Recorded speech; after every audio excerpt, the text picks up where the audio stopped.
c'est-à-dire les revenus des dirigeants des grandes entreprises américaines représentaient à peu près, jusqu'à ces dernières années, 300 fois le revenu moyen.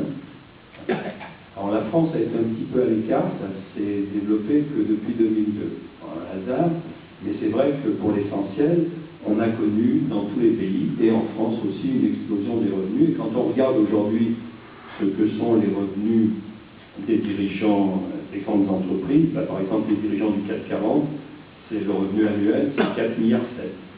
C'est 4 millions 7, pardon. 4 millions 7. 4 millions 7 par an pour les dirigeants du CAC 40, la moyenne.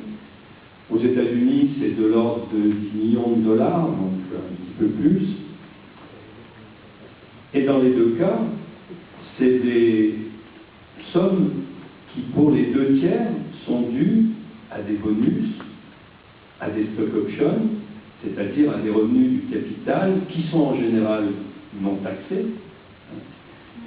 Et donc, on connaît, à la veille de cette crise, on a retrouvé à peu près la même situation d'inégalité que celle qui prévalait avant la dernière grande crise. Alors,